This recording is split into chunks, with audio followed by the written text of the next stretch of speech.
This is not the version that the story told, but the version it has tried to hide. The money could only be transported by infantry pushing elephants forward. Even more terrifying, there were only narrow paths on the mountain, with a sheer cliff on one side. Any elephant that lost its footing, or any supply cart that tipped over, along with the soldiers, would instantly vanish into the valley below. The continuous screams of the fallen filled those behind with dread. There was nowhere along the way to set up camp and rest. Occasionally, when they came across makeshift shelters used by mountain folk, it felt like a gift from the gods. On the 9th day after beginning the ascent, the entire army finally reached the summit. Fortunately, there was a flat area at the summit where the entire army could rest. Hannibal ordered a 2-day break, but the soldiers remained dispirited. So, the 29-year-old Hannibal pointed in the direction of Rome together with all his soldiers and began to rally their spirits. He said, "There lies Rome. From here on, it's all downhill. After descending the mountain, we'll only need to fight once or twice, and Rome will surrender. We will become the new masters of Rome." This tactic proved effective with the mercenaries. Their fatigue and discontent vanished immediately. Coincidentally, 2,000 years later, when Napoleon invaded Italy, he also stood atop the Alps and delivered almost the same speech to his soldiers, perhaps because Napoleon had studied this part of history. As the saying goes, it's easy to go up the mountain, but hard to come down. But for Hannibal, climbing up was already difficult, and descending was even harder. At this point, the mountain was swept by a biting cold wind, and the snow that had fallen the previous day would turn to ice by the next. Traversing such terrain was extremely challenging.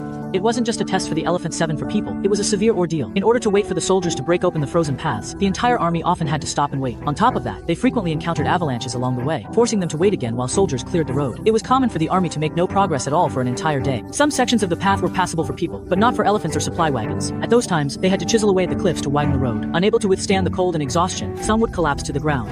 There were those who never stood up again, and the number of people who lost their footing and fell into the abyss was much higher than during the ascent. Several elephants also met the same fate. According to Hannibal's own records, after crossing the Alps, he had 0 infantry and 0 cavalry, left a total of 0 men. Before the crossing, he had 0, which means he left behind 0 corpses in the Alps. But now, all the sacrifices made along the way no longer mattered. Now, he was determined to make the Romans pay for everything. Hannibal is the most skilled at making grand promises of any general I've ever seen. To cross the Alps, he actually left behind 0 corpses on the mountains. But Hannibal wasn't the least bit flustered, because after all the hardships along the way, the 0 soldiers who survived were the best of the best. Moreover, in order to motivate these mercenaries to fight desperately for him, he promised them a life so good that even the gods wouldn't dare to dream of it. After descending from the Alps, he first ordered the entire army to rest and recover at the foot of the mountain for 15 days. Hannibal, meanwhile, used this time to win over the surrounding Gauls. For hundreds of years, the Gauls had been trying to conquer Rome, but time and again they were suppressed by the Romans. Now, Hannibal appeared before them like a godsend, claiming that he would join forces with the Gauls to destroy Rome. As a result, several Gallic tribes quickly formed alliances with Hannibal. Of course, there was constant infighting among these Gallic tribes, and when Hannibal encountered tribes he couldn't successfully win over, he would ruthlessly wipe them out. In this way, after nearly a month, Hannibal successfully won over more than 10,000 Gauls, increasing his army from 0 to 0 soldiers. However, this was still far from enough to conquer all of Italy, since at that time the total military strength in Italy could reach as many as 750. Rome alone could mobilize as many as 280 citizen soldiers. Of course, Hannibal also knew it was impossible for him to face all 750 at once. At the same time, they were fighting against these 750,000 people, because Roman citizens all took turns serving in the military, and in normal times, these people were needed to maintain everyday life. If all of them were mobilized, then the Roman community would become an empty shell. Hannibal believed that what was urgently needed now was a victory, to make these Gauls realize that the Roman legions who had beaten them so badly were actually no match for him. So he led his 36,000 men southward to seek out the real enemy. Some researchers have pointed out that if the Roman army had waited at the foot of the Alps early on, they might have easily defeated Hannibal's exhausted troops. But the Romans missed this opportunity. So what were the Romans doing at this time? When Consul Cornelius was in Massilia, he learned that Hannibal was about to cross the Alps. He then ordered his brother to lead 2 legions to continue advancing towards Spain, while he himself, along with the main commanders, hurried back to Rome to take command of 2 newly formed legions to confront Hannibal as he descended from the mountains. Cornelius had already witnessed Hannibal's tactics. He was someone capable of leading soldiers and elephants across the Alps, and he had also won over many Gauls. His own 2 legions totaled just over 20,000 men, and he really didn't have the confidence to face Hannibal in battle, so he planned to wait for the consul Sempronius, who was returning from Sicily with another 2 legions, to join forces with him before engaging Hannibal. It was already November, and according to the customs of the time, both sides would tacitly enter a truce period. But this time, their opponent wasn't playing by the rules, so Cornelius also prepared to spend the winter in the camp, while needing to boost the army's morale. He told the soldiers, "The enemy we are about to face is the remnant of those we defeated 23 years ago. The war between us and them is not a contest between equals, but a rematch where the defeated challenge the victors. In order to cross the Alps, they have already lost 2/3 of their forces. Now, they are covered in frostbite, their soldiers no longer look like soldiers, and their horses no longer look like horses. You could say they have completely lost their fighting spirit. 23 years have not made the Carthaginians mend their ways. Now, they have openly entered Italy to challenge us, so this war is being fought to defend our homeland and every one of our loved ones. Our performance in battle will determine their fate. Remember, the gods will bless every one of us. Meanwhile, in the Carthaginian camp, Hannibal was also boosting morale, though his methods were quite unique. Hannibal had his soldiers form a large circle and brought the Gauls captured during the crossing of the Alps into the center. These people were chained together, had barely eaten since their capture, and had marched all the way naked. By now they hardly looked human anymore. Hannibal ordered his men to remove their shackles and had these people fight each other in duels. The winner would be given weapons and a horse, and after the battle, they would be granted their freedom. All these poor Gallic prisoners begged to join the duel. The brutal duel began. The watching soldiers became unusually excited. They applauded the victors, and at the same time, felt relieved for those Gauls whose harsh lives had finally ended in defeat. After the duel, Hannibal told everyone that what they had just witnessed was not a game, but a true reflection of their current situation. If you can fight with the same spirit as they did, I am certain that victory will be ours. To our left and right lies the sea, and we have no ships to leave this place. Behind us are the Alps, which we have just crossed with great hardship. I believe no one would want to cross them again. So there is only one path before you, to press forward bravely when facing the Roman legions. If you defeat the Romans, you will receive rewards that even the gods would not dare to dream of. Rome. With great rewards and high honor, everything that belongs to the Romans will be yours. You will become the new rulers of this land. Hannibal also made promises to the slaves who had come with the soldiers, saying that if you join the battle, not only will you be granted your freedom after the fighting ends, but each of you will also be given 2 Romans as slaves to take care of your daily needs. Moreover, you don't need to worry about how to fight. Although I don't know who the enemy commander is right now, I am certain that in Rome, there isn't a single general who can compare to me, someone who has impressively led his troops on a long and arduous journey from Spain to Italy. The soldiers were deeply moved by Hannibal's words, and each of them was eager to give it a try. They wanted to seize everything that the Romans currently possessed. This was Hannibal's first battle against Rome, and it was an encounter for which neither side was prepared. It was from this war that Hannibal became a nightmare for the Romans. Later on, the Romans even used Hannibal's name to scare disobedient children. Hannibal had been actively searching for the Roman legions, and although the Roman consul Cornelius did not wish to start a war, he also could not just sit and wait for death. So he personally led all the cavalry and a small number of light infantry to scout out the enemy's situation. That's just how fate works when it comes. There's no stopping it. When Cornelius reached the Ticino in northern Italy, he happened to run into Hannibal, who was also leading his cavalry to scout the terrain. Since both commanders were present, there was no way to avoid a battle. The Romans had 4,000 cavalry and a small number of light infantry. After the light infantry fired the first volley of arrows, they retreated to the rear and were no longer able to fight. What remained was a contest between the cavalry of both sides. Hannibal advanced toward the Roman army while quickly arranging his formation. He placed his best Numidian cavalry on both flanks, with Carthaginian and Spanish cavalry in the center.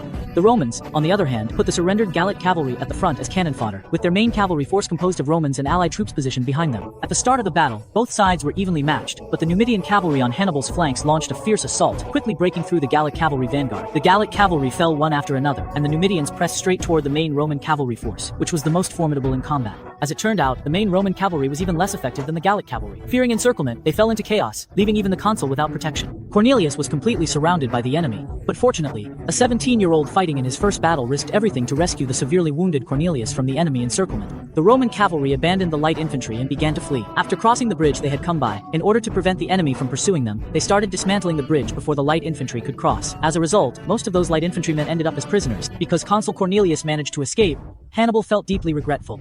In fact, what made him even more regretful was that the young man who had rescued the consul also managed to escape. This young man was none other than Scipio Africanus, who would defeat Hannibal at the Battle of Zama 16 years later. The reason Scipio risked everything on the battlefield to save the consul was because Consul Cornelius was his own father.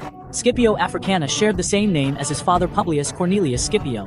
To distinguish between them, people referred to the one who defeated Hannibal as Scipio Africanus, or the elder Scipio. When his father led troops to Spain, Scipio Africanus accompanied him. He witnessed firsthand how Hannibal quietly and stealthily crossed the Alps, then followed his father back to Italy, where he narrowly escaped death at Hannibal's hands. However, all of this was just the beginning. In the days to come, he would witness how Hannibal repeatedly used brilliant tactics to utterly crush the Roman legions. The Mouse King crushes the Roman legions. It can be said that no one understands Hannibal better than Scipio Africanus. When you know your enemy better than they know themselves, the opportunity to defeat them will come. Scipio Africanus grew up in just such an environment. After this battle, Cornelius clearly realized that Hannibal's cavalry was far superior to his own, so he set up camp near the Apennine Mountains. The terrain here is rugged and uneven, which is very disadvantageous for cavalry operations. Moreover, he planned to spend the winter here, so he built the camp as solid as a fortress. But Hannibal had other ideas. He didn't want to spend the winter doing nothing. First, he learned from prisoners where the Roman legions stored their grain, so he seized this granary for himself. This way, he no longer had to rely on plundering the surrounding Gallic tribes for food. On top of that, after the victory at the Battle of Ticinus, more Gauls wanted to join Hannibal, but most were still waiting to see what would happen. So, with ample supplies, Hannibal led his entire army closer to the Roman camp. Hannibal set up his camp just 7 kilometers from the Roman camp, with the Trebia River separating the two camps. Meanwhile, the Roman camp had gained an additional consul and 2 legions, who had just returned from Sicily and were now discussing strategies with the severely wounded Cornelius. Cornelius, who came from a noble background and had witnessed Hannibal's tactics firsthand, believed that losing the granary was not a big deal, as supplies could still be transported from the rear. This was not a difficult problem. Moreover, the camp was built to be extremely sturdy, so it would be better to spend the winter here. He believed the enemy would have an even harder time than they would. However, the other consul, Sempronius, did not agree. As a consul of plebeian origin, he was more eager to secure his position through victory, so that he might be re-elected consul at the Citizens' Assembly the following year. Therefore, he advocated for a decisive battle with Hannibal.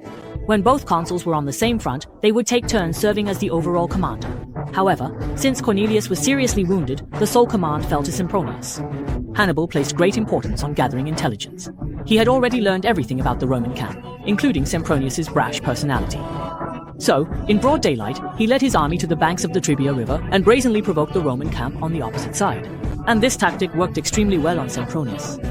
The reason Hannibal is called the father of strategy is that he abandoned the traditional Western way of warfare, no longer relying on brute force and direct clashes between soldiers. Instead, like the legendary Chinese general Han Xin, he used clever tactics to achieve victory. I am a great general, not just someone who leads troops. I lead other generals. Relying on a patchwork army of mercenaries, Hannibal rampaged across the Italian peninsula for 15 years without a single defeat, leaving the regular Roman legions doubting their very existence. Han Xin left the world idioms like enduring humiliation under the crotch, besieged on all sides, ambush from 10 sides, and repairing the plank road openly while sneaking through Chen Kang. Hannibal left Romans proverbs. For example, Hannibal made it through, meaning to succeed despite obstacles. Moreover, Hannibal and Han Xin were born in the same era. 218 BC was the first year Hannibal crossed the Alps to invade Rome. Now it was already December, and Hannibal didn't want the Romans to finish the year peacefully, so he began to take action at the end of the month. This time was close to the winter solstice, the longest night of the year, so a lot could be done under the cover of darkness. He first took his subordinate Marconi to scout the terrain, then chose a patch of shrubbery and had Marconi lead 2,000 soldiers to hide there. After returning to camp, he ordered all the soldiers to rest early. Before dawn the next day, everyone got up to eat breakfast, and after finishing, they had breakfast, and after eating, everyone was told to warm themselves by the fire, then cover their entire bodies with oil to further enhance their protection against the cold. Next, the cavalry was ordered to cross the Trebia River and launch an attack on the Roman camp. At this moment, the Roman soldiers were still not fully awake. When they heard the commotion outside, they realized that enemy cavalry were charging in. Consul Sempronius immediately ordered all the cavalry to counterattack. The soldiers didn't even have time to put on their thermal underwear. They hurriedly threw on their armor over their short sleeves and rushed out to face the enemy. As for having breakfast, that was even more out of the question. But then, something happened that greatly boosted the morale of all the Roman officers and soldiers. Hannibal's cavalry was beaten back step by step under the Roman counterattack. Consul Sempronius and the heavy infantry had not participated in the previous battle of the Ticinus, so they assumed this was the full strength of Hannibal's army. As a result, before Sempronius could even give the order to pursue, all the soldiers rushed across the river in a frenzy. Waiting for them on the opposite bank was the main Carthaginian force, fully prepared for battle. It was already extremely cold in December, and the Roman soldiers, hungry and with empty stomachs, waded through the icy river just as rain mixed with snow began to fall from the sky. In contrast, the Carthaginian soldiers were not only well fed and warmed by fires, but their bodies were also covered in oil, fully prepared to withstand the cold. But Sempronius had no time to consider any of this. He hurriedly arranged his troops into formation. The Romans and their allied forces numbered 40,000 men. Their pride heavily armored infantry still held the center of the line, flanked on both sides by allied soldiers and 4,000 cavalry. Hannibal's forces totaled 38,000 men, and with the addition of the Gaulish soldiers, his cavalry alone numbered as many as 10,000. Moreover, Hannibal's formation was the exact opposite of the Romans. He placed the newly recruited Gaulish infantry in the center of his line, with his strongest troops positioned further out toward the flanks. It was clear that Hannibal intended to carry out an encirclement battle, turning the enemy's main fighting force into a non-combat force. This is the essence of tactics, and this kind of tactic is the classic pincer formation often used by the Greeks. However, the Romans, who claimed to be students of the Greeks, failed to grasp this and instead hoped to win by relying on the formidable strength of their heavy infantry. The course of the battle unfolded exactly as Hannibal had anticipated.